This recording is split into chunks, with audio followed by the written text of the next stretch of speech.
kalau ada transaksi memindahkan dana Farida Pranginangin kepada Elisa. Elisa, nggak boleh. Kalau Elisa kepada Farida Pranginangin nggak boleh Nggak juga. boleh juga.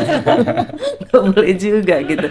Iya, kalau Betul. ngomongin fraud itu saya gemes gitu ya. Sama, saya juga pengen cubit. Gemes gitu, masa kita dikerjain terus sih gitu ya.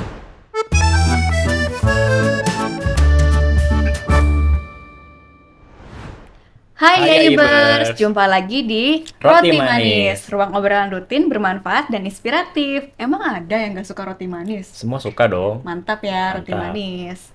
Oke, bersama saya kembali Elisa. Dan saya Budi, Hari ini kita bakalan bahas hal yang lagi topiknya tren banget nih. lagi hot banget ya sekarang ya. Benar tentang fraud di sistem pembayaran. Kayaknya udah pada nggak sabar dong ya Ibers. Yuk kita sapa bintang tamu kita, Mas Budi. Bu Farida. Bu Farida, apa kabar Bu Farida? Halo Elisa, halo Budi. Halo, Bu. Halo Yaibers. Wah, senang sekali ya kita bisa ketemu Bu Farida di tengah kesibukannya yang saat ini juga sebagai Kepala Departemen Penyelenggaraan Sistem Pembayaran Bank Indonesia. Thank you ya Bu, udah hadir Bu. Senang sekali bisa ketemu di sini. Oke, sebelum itu kita mau minta apa nih? Kedip, Bu. Kedip dong Bu. Kedip dong, Bu. Kedip-kedip gini. Kedip itu adalah Kenal lebih dekat dengan orang penting ini. Alright. kita mau kulik-kulik dulu nih Bu. Kan kalau dilihat dari perjalanan Bu Farida sebelum ke sini, emang udah berkecimpung di dunia sistem pembayaran ya Bu ya? Iya, udah sejak saya pertama masuk BI ya, 93 tuh udah di sistem pembayaran. Oh, Terus 93. terus zaman clearing masih pakai warkat aja tuh. Clearing pakai warkat. Jadi ada clearing man gitu. Terus ke elektronik, terus ke RTGS dan seterusnya. Balik lagi sekarang ke sistem pembayaran. CLBK kayaknya Bu. Iya, CLBK banget. Oke. Kalau berbicara tentang sistem pembayaran ya Bu, kalau dilihat kan sekarang ini banyak banget nih yang udah mulai, bukannya tren ya Bu, tapi sering sekali nih kita ngelihat ada fraud yang terjadi di sistem pembayaran. Iya, betul. Boleh ceritain nggak ya Bu, kira-kira nih yang lagi marak tuh dari mana ya Bu bisa masuk sistem pembayaran fraud itu? Nah, kalau di global ya, di global tuh sebetulnya fraud yang pakai konvensional tuh tetap jadi nggak berkurang. Tetapi memang ada tren fraud baru di global ya, yang memang memanfaatkan teknologi digital yang berkembang. Nah, di Indonesia agak beda nih, yang fraud on konvensional yang pakai kartu gitu, yang menyerang kartu, instrumen kartu itu berkurang. Sekarang tinggi banget frekuensinya yang pakai teknologi digital. Terus karena sekarang banyak kesempatan untuk pakai, jadi fraudnya dialirkan ke fast payment, itu tuh dimanfaatkan banget sama fraudster. Berarti sangat rentan ya Bu ya untuk masuknya si sistem pembayaran ini jadi celah ya Bu ya? Betul. Oke. Tapi kalau dibandingkan dengan mungkin sistem lain ya Bu, kenapa ya nyerangnya sistem pembayaran ya Bu ya? Nah, fraud ini kan nyolong duit ya. Yang paling gampang itu adalah nyolong duit dikirim lagi langsung duitnya gitu kan. Ngirimnya pakai sistem pembayaran. Jadi nyolong dimanapun, pada akhirnya dia harus kirim lewat sistem pembayaran. Yang sekarang banyak dipakai itu memang yang fast payment. Salah satunya itu BI Fast ya. Kenapa dia pakai itu? Karena sistem yang tersedia 24x7 itu fast payment gitu. Terus juga mobile banking ya. Mobile banking terus lalu dikirimkan lewat BI Fast misalnya. Dia pakai itu karena inilah yang tersedia 24x7 gitu. Jadi lebih cepat dalam mengaburkan uang yang mungkin tadi diambil ya Bu? Betul. Langsung final di penerima dan sistemnya tuh available setiap saat gitu. Jadi mereka tuh memanfaatkan availability system ini yang 24x7, 24 hours 7 days, termasuk hari libur. Kan kalau hari libur kan layanan-layanan perbankan tuh kan banyak yang nggak tersedia ya. Mau kirim lewat RTGS juga nggak ada kalau hari libur. Mau kirim lewat clearing juga nggak bisa. Yang tersedia itu salah satunya adalah BI Fast. Nah, dia pakai tuh. Dan dananya langsung available, final gitu. Iya. Jadi mereka ngelihat banget celah itu tuh. Makin pinter nih fraudster Pinter kayaknya. Fraudsternya kan selalu ya dia R&D-nya jalan terus ya, gitu ya. Memang sudah dari nature-nya selalu berkejaran tuh. Dia inovasi terus, dia melihat celah terus. Jadi perkembangan di sistem pembayaran selalu diikuti dengan perkembangan teknik-teknik fraud-nya. Kita sebagai internal auditor juga mesti makin canggih nih, Mas Betul, Budi. makin betul, canggih. betul banget, betul banget. Menarik sih Bu, dari kan BI Fast 24/7 gitu ya, hampir online terus nih. Sebenarnya Bu, kalau misalkan kita kan sebagai perbankan gitu ya, dari industri perbankan, ada ekspektasi nggak sih Bu, biar kita bisa juga ngamanin gitu ya, buat sistem pembayaran di banknya kita gitu? Nah, benar, internal auditor mesti ikut juga catch up dengan perkembangan teknik fraud dan bagaimana kita bisa melakukan sesuatu untuk meningkatkan mitigasi risikonya gitu ya.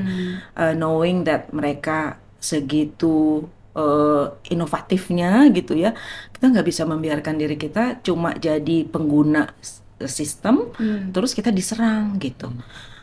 Kalau saya pendekatannya tuh di people, process, sama technology. People, process, Sama technology. People-nya semua yang handle sistem, semua yang punya akses, semua yang menggunakan sistem itu harus aware atas risiko itu dan harus punya sistem yang memitigasi untuk yang unauthorized access, gampangnya gitu ya. Kalau dari segi proses, seluruh prosesnya itu harus kita pahami di titik mana nih yang bisa mereka masuk gitu. Di proses itu juga harus dipahami. Kalau saya pendekatannya dua, mereka itu pasti mencari di mana sumber dananya yang bisa dicolong, kemudian di titik mana dari proses itu yang mereka bisa masuk. Yang paling lemah Yang itu paling yang lemah. jadi celah masuknya Iya. ya Bu. Jadi di titik proses itu harus dipahami di mana sumber duit yang mereka bisa colong, di titik mana yang mereka bisa masuk, itu harus pahami. Kemudian dari sisi teknologinya itu memang ini selalu trade off ya, memberikan kenyamanan kepada pengguna, User tetapi friendly. user friendly itu memang pasti diinginkan oleh masyarakat, oleh pengguna. Tetapi dia juga harus dilengkapi dengan mitigasi risiko, termasuk pengguna teknologinya tuh harus aware tentang risikonya gitu kan. Mau itu yang sekarang social engineering gitu kan, bisa juga, atau dia nggak bisa careless naruh gadgetnya sembarangan untuk dipakai orang gitu-gitu. Itu juga yang untuk bisa mencegah unauthorized access gitu. Jadi pendekatannya paling gampang people, process, technology, ini semua harus dipahami untuk bisa kita mitigasi risiko. Di mana risiko-risikonya kita mitigasi risiko. Kalau Gitu kali ya. ESG, people, process, planet, ini people, process, Betul, teknologi. betul. Oke. Seru sih, tadi kan akses ya Bu ya, memang itu pintu utama kita masuk ya. Kadang-kadang kalau tahu kan temuan audit kita biasanya temuan ada pasti user access-nya gitu ya, ya. tapi itu User penting access banget ya Bu ya. management. Jadi Penting banget. Terus dari beberapa kasus nih ya, saya juga surprise gitu. Kenapa masih terjadi ya kayak penggunaan password itu yang kok ternyata se-careless itu ya. Mohon maaf ya. Misalnya nih ada super user. Jadi passwordnya tuh masih 1, 2, 3 gitu. username-nya super user terus 1 2 3 4 5 6. Ya. Sangat mudah ditebak ya Bu. Iya, dan itu untuk super user loh. Terus ada lagi praktek-praktek yang kayak gini. Super user itu kan harusnya hanya si super user dong punya. Ini semua orang tahu Ya. Berarti tuh Sharing sharing dong, password. nggak boleh gitu. ya. Nah, praktek-praktek yang kayak gitu yang saya pikir nggak ada gitu ya, tapi terjadi loh.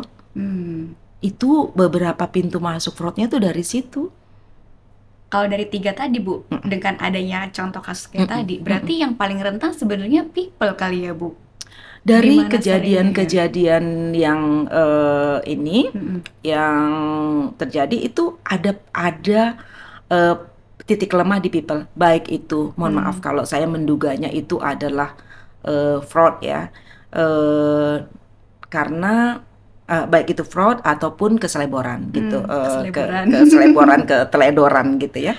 Karena dari beberapa kasus itu saya bisa menduga bahwa nggak mungkin itu terjadi kalau nggak ada informasi atau informasi dari orang dalam, kerjasama dari orang dalam, atau keteledoran orang dalam. Gitu Careless tadi. carelessnya, gitu. Jadi people selalu ada poinnya untuk bisa terjadinya fraud. Jadi gimana kita cara ngamannya tadi orang dalam ya? Iya, bener loh. Jadi know your people itu, know your employee itu Berguna banget. berguna banget. Ini kalau omongan bercandaan gitu ya. Kalau saya menduganya sih dari penghasilan para fraudster ini yang terakhir itu bisa sampai gede banget ya. Miliarnya yang udah berapa digit gitu ya. Miliar berapa digit pula. Terus saya bercandanya, kalau ini sudah jaringan gitu ya, mereka tuh pasti mentargetkan dengan kayak to get people to get the access gitu. Dan mereka pasti berani kasih kompensasi tuh. Ini ngeri gitu. Jadi know your people juga penting. Oke. Sama integritas juga penting ya. Betul. Ya. Makin kita dipertanyakan, kamu ketika bekerja pun integritimu juga harus dipertajam ya. Betul. Karena saya ngebayangin ini kalau sindikat dia dikasih informasi aja dulu. Dikasih informasi aja tuh ya. Ini kalau bisa masuknya kira-kira dari mana ya? Pertama dia paham dulu rekening mana nih yang bisa ditarget. Bisa masuknya dari mana? Jual informasi kayak gitu aja tuh. Kalau ini sindikat, saya memperkirakan mereka berani bayar. Oke. Kayaknya makin panas, kita kasih keju panas apa nih buat Bu Farida? Keju Boleh. panas.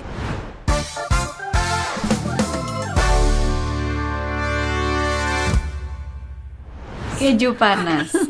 Bukan susu panas ya, Bukan, keju panas. Keju panas. Kejutan spontan narasumber. Oke. Jadi kita pengen kasih Bu Farida pertanyaan cepat, Bu. Oke. Siap ya, Bu? Siap. Siap nggak siap aja. Siap aja. Oke, Bu. Pertanyaan pertama. Modus fraud paling sering, phishing atau social engineering? Social engineering. Oke. Yang kedua Bu, sistem pembayaran paling rentan itu kartu debit atau QRIS? Sekarang Kris. Oke. Channel fraud paling sering dari mobile banking atau e-wallet? Mobile banking. Nah nih Bu, tindakan pertama saat ada fraud.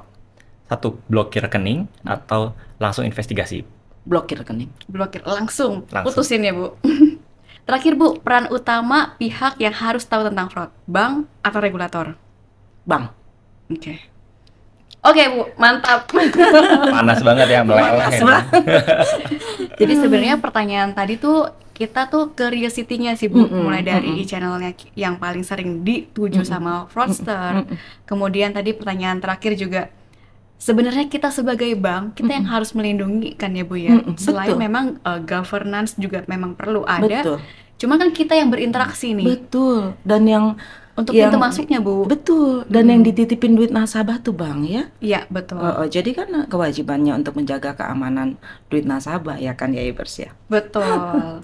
Karena Gitu. kita punya tanggung jawab tadi juga ya, Bu. Betul. Kasian juga Dan ya. menjaga reputasi itu kan kewajiban semua ya. Gitu. Jadi kalau ada kejadian sampai fraud itu kan itu bisa berdampak pada reputasi ya. Betul. Bukan cuma kehilangan uang, tapi risiko reputasi buat bank itu kan besar ya.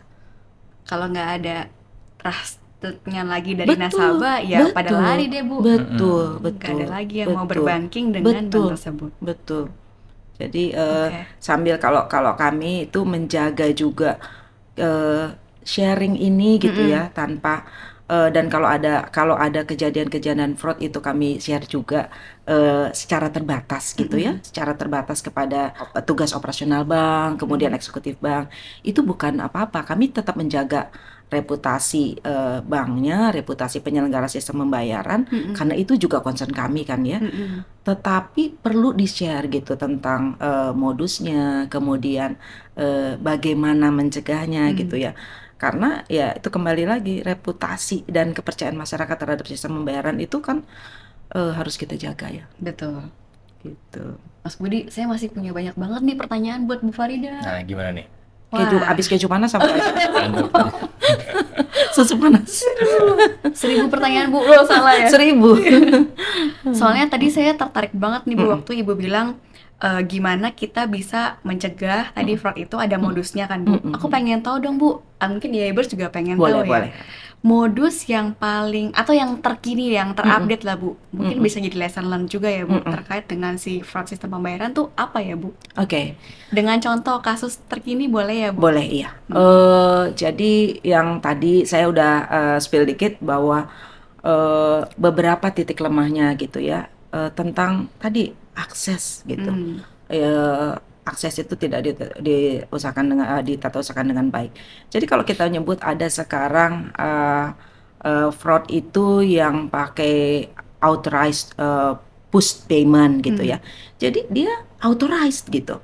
Nah, gimana dia bisa masuk itu? Dia biasanya dia melakukan hacking gitu ya di dalam sistem gitu.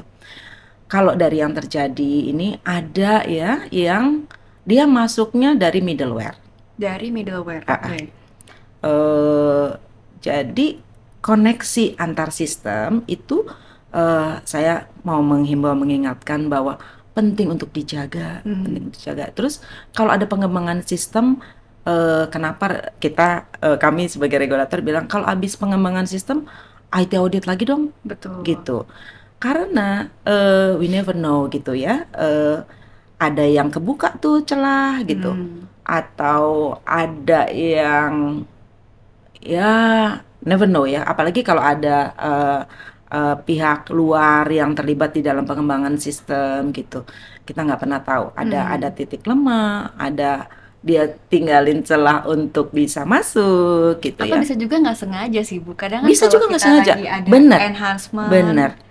Itu jadinya bisa membuka celah tadi. Benar.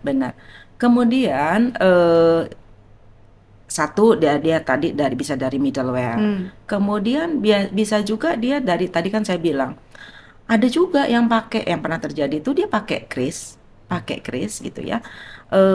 Seolah-olah itu transaksi normal. Jadi dia awalnya itu dia bikin transaksi normal, abis itu dia pakai tips. Yang nggak ketangkep di sistem karena belum adanya fraud detection system, tipsnya itu gede-gede. Tipsnya itu bukan 10.000.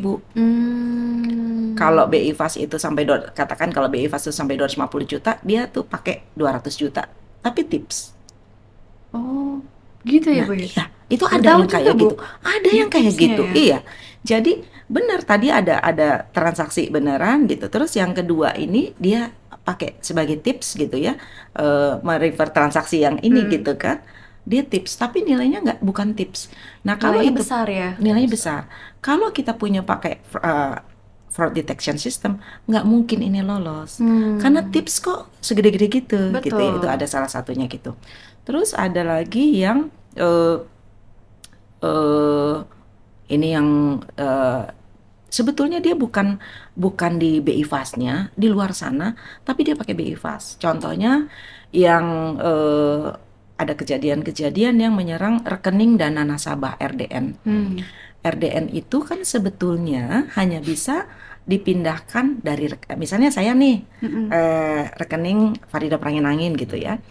Itu kan saya pindahkan biasanya setahu saya kepada rekening Farida Peranginangin di bank lain gitu. Yang terjadi ini enggak dong, dia pindahkan ke rekening fraudster gitu, ke rekening fraudster. Nah, ketiadaan fraud detection system yang menangkap ini itu bikin lolos, itu terjadi. Itu terjadi. Jadi sekarang dia menyerangnya, awalnya itu dia menyerang rekening bank yang ada di sistem yang nilainya gede-gede ya. Jadi misalnya saldo yang ditata usahakan di BI untuk dia bisa BI Fast. Jadi dia seolah-olah authorized dari pihak bank gitu, tapi bukan gitu. Itu awalnya. Oke. Sekarang udah masuk ke itu, jadi rekening dana nasabah. Jadi kalau nasabah pasar uang, pasar modal itu kan punya RDN untuk Betul. dana Untuk transaksi ya, Bos. untuk transaksi. Itu seharusnya hanya bisa, setahu saya ya, paling aman buat bank itu adalah kalau dia dipindahkan tuh dari saya kepada saya identik gitu, kepada rekening saya di bank lain. Yang terjadi ini dipindahkan ke rekening fraudster. Atas kesadaran diri sendiri memindahkan apa bagaimana? Seolah-olah. Nah, ketahuannya adalah ketika si pemilik rekening RDN itu dapat notifikasi, baru dia bilang, kok nggak merasa saya akan bertransaksi. memindahkan. Iya. Baru habis gitu diblokir. Tapi it's gone kan ya gitu. Iya, udah dipindahin. Udah dipindahin. Jadi itu.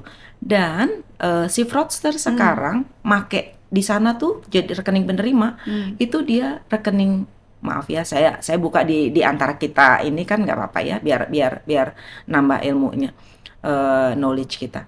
Dia sekarang banyak pakai rekening perusahaan kripto di sana. Jadi di sana di sini masih rupiah, begitu masuk ke perusahaan kripto dia belikan kripto. Wah, udah nggak bisa dilacak, Bu. Gone. Iya.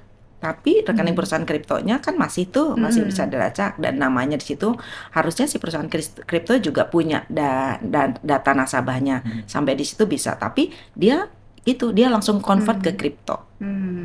Gitu. Setelah dari kripto udah lebih gone. Oh ya, kalau itu udah belantara tuh. Karena itu udah anonimus ya. Betul. Kalau udah kripto kan udah anonimus. Begitu masuk rupiahnya masih gitu. Begitu dia udah kripto dia udah anonimus. Ada juga yang jadi tadi ya dari middleware diserang. Nah, saya juga mau wanti-wanti remote access. Ada juga yang masuk gitu dari PC yang PC-nya ini remote access. PC-nya ini seolah-olah PC-nya bener, PC yang Memang digunakan legit, untuk iya. Tetapi si PC ini bisa di remote. Dia membolehkan remote access. Aduh, Ngeri ya, langsung ya. ngeri ya. Terus saya bilang gini, kalau amannya itu kan kalau kita defaultnya paling aman itu nggak ada remote access gitu ya, terutama untuk 24x7 ini gitu. Paling aman gitu. Tapi kalau when you allow remote access itu harus detail tuh mitigasinya. Dan harus audit trailnya itu harus jelas gitu. Dan tetap kalaupun bisa remote access itu very limited access. Hanya orang tertentu yang dibolehkan mengakses secara remote gitu. Jangan dibuka lebar-lebar deh ya pintunya gitu. Iya, Itu iya. beberapa yang harus dijagain tuh. Oke. Kalau saya tangkap sih dari tadi bukan membahas ya isu-isunya ya, potensialnya ke akses ya sebenarnya, akses paling penting tuh. Betul banget. Dan juga terkait dengan authorize tadi ya, Betul. RDN bisa dikirimkan ke rekening orang lain ya. Betul. Nah itu tuh mungkin pengamanannya harus Iya, diperkuat jadi- ya di bank itu ya. Awareness Awareness. juga Iya. dari para kita nih melek juga nih terhadap Betul. modus-modus yang mungkin terjadi. Betul. Internal auditor perlu tahu tuh. Karena dan ini kalau ngelihat modus-modusnya dia pertama nyerang pakai itu ya, rekening bank langsung. Udah ditutup nih, kita sharing kan ke industri ini, jagain ini udah ditutup. Itu sekarang beralih ke dia masuk ke rekening dana nasabah gitu. Rekening dana nasabah ini juga harusnya juga kalau saya ngelihatnya gitu ya, saya sebagai nasabah gitu, biasanya itu nggak ada tuh transaksi di luar jam operasional. Ya. Nah, ini beberapa bank yang membolehkan, beberapa perusahaan efek yang membolehkan, itu tuh harus, kalau perusahaan efek membolehkan, kemudian rekening dana nasabahnya bisa diakses di luar jam operasional, itu tuh harus mitigasi risikonya harus Ekstra, berlapis ya, betul, gitu. Tadi berarti aku nangkap satu hal yang menarik juga Bu, tentang fraud detection system. Betul. Nah, berarti dengan diharapkan memang bank punya fraud detection system tadi Bu. Betul, iya. Tapi kalau dengan itu saja tidak cukup, Iya. yang perlu dikembangkan adalah alertnya nih. Betul. Parameter alertnya harus Betul. juga bisa ngikutin follow yang sering Betul. terjadi ini. Kasusnya apa, harus bikin baru, harus Betul. ditambah lagi atau Betul. dikembangkan ya Bu. Betul. Kalau yang advance sih pakai machine learning gitu ya. Jadi dia bisa masukin beberapa algoritma Ya. gitu. Jadi itu advance. Tapi minimal dari yang terjadi Ya. dan dari basic rules itu udah bisa dibikin. Contoh yang basic rules itu adalah RDN itu jangan kasih lah kalau dia. Jadi kalau ada transaksi memindahkan dana Farida Pranginangin kepada Elisa. nggak boleh. Kalau Elisa kepada Farida Pranginangin nggak boleh juga. Nggak boleh juga gitu. Nggak boleh gitu. Itu basic rules gitu ya. Kemudian jam operasional kan tahu dong ya, Bang. Jam anomali berarti ini harus alert nih. Iya, harus ada alert gitu. Yang basic rules-nya dulu deh. Nggak usah pakai machine learning itu. Gitu. Jadi basic rules itu pasang tuh untuk alatnya. Jadi ketika ada transaksi itu gitu ya, blok aja, reject aja gitu kalau itu di luar rules. Gitu. Itu kita mencegah terjadinya gitu. Meskipun dia udah masuk, dia nggak bisa kirim tuh. Betul. Misalnya dia Karena udah bisa langsung mengakses keblok. gitu ya, Iya. gitu. Bu, mau nanya nih Bu, kalau dari regulasi nih atau regulator ya, ada nggak sih yang spesifik gitu ya mengatur untuk alertnya tadi ataupun Keamanan sistem pembayaran ya, Bu. pembayarannya gitu Bu, biar mungkin dari kita perbankan ataupun industri lain bisa juga implementasi tuh. Oke ya. Sebetulnya di 2024 itu Bank Indonesia ngeluarin peraturan Bank Indonesia tentang keamanan dan ketahanan cyber. Tahun 2024 itu kita kami nyingkatnya PBI KKS, keamanan dan ketahanan cyber. Dia sebetulnya sudah detail bilang untuk mengamankan sistem di perbankan, di penyelenggara sistem pembayaran dari cyber attack gitu ya. Kemudian minimum yang harus ada gimana sih untuk environment yang digital ini gitu. Itu udah ada. Nah, kami Bank Indonesia karena merasa penting untuk mengelaborasi lebih detail juga dari PBI tentang BI Fast. Nih kami baru-baru ini juga mengeluarkan di perubahan PADG BI Fast yang di dalamnya itu tadi menjabarkan karena ternyata kalau ditulis principle based gitu ya kayaknya kurang detail tuh meskipun udah ada PBI BI Fast, udah ada PBI KKS tadi. Jadi di PADG BI Fast kami tambahkan di unsur people misalnya harus ada apa incident response team gitu harus ada gitu. Kemudian kalau di hari karena fraud itu kalau dia punya kalender ya kalau kita libur itu dia hari kerja dan hari panen ya. Jadi karena dia tahu di bank itu juga nggak full tuh personilnya. Nah kalau kita punya sistem yang available gitu ya harus ada juga dong ya monitoringnya people assign untuk monitor gitu. Itu diatur juga di PB yang baru. Itu soal people antara lain itu. Kemudian pengaturan akses. Di sisi proses juga ada beberapa yang ditambahkan. Misalnya tadi ya kalau ada operasional yang di luar waktu gitu ya harus ada tuh segala macamnya. Kemudian pengaturan akses gitu. Kewenangan itu harus di prosesnya itu jelas. Kemudian koneksi dengan surrounding system itu harus jelas. Kemudian di teknologi juga diatur. Salah satunya diingatkan lagi untuk yang berubah itu untuk audit. Kalau ada perubahan itu harus selalu di audit dan IT audit itu harus dilakukan sebelum diimplementasikan. Jadi gitu itu harus jadi part of disiplin deh ya. Gitu sih. Oke. Wah, sebenarnya masih banyak nih yang mau kita kulik lagi Seru banget ya ini ya. Betul. Iya kalau ngomongin fraud itu saya gemes gitu ya. Sama saya juga pengen cubit. Gemes gitu masa kita dikerjain terus sih gitu ya. Dan meskipun itu tidak sampai merugikan nasabah karena kemudian di-cover oleh pihak-pihak yang entah itu bank atau pihak yang terkait gitu ya. Tapi kan itu juga kerugian loh buat bank. Betul. Itu Dan kerugian buat nasabah juga sih ada juga, Bu. Iya. Dan risiko reputasi buat bank loh. Oke. Gitu. Mantap Bu Farida. Thank you banget nih Bu sharingnya. Sama-sama, senang hati saya bisa sharing. Iya, kita juga ada semakin semangat lagi untuk kedepannya Bu Farida menjalankan di fungsi sebagai regulator sistem pembayaran, Bu. Oke, siap. Karena dari Roti Manis. Kita kan hand in hand. Terima kasih. Iya. Semoga kepake ya Bu. Kepake. Ada logonya tuh ya. Oke, jadi memang kalau aku boleh simpulkan ya Bu, dari sistem pembayaran tersebut sendiri pun kita ada 3 hal. Tadi people, process, dan teknologi. Hati-hati ya e-ibers kalau dari sisi ada middleware, kemungkinan celah, awareness, akses, itu memang perlu banget untuk kita sama-sama cermati. Tadi jangan lupa PADG-nya, nanti kita berikan linknya juga, download. Iya.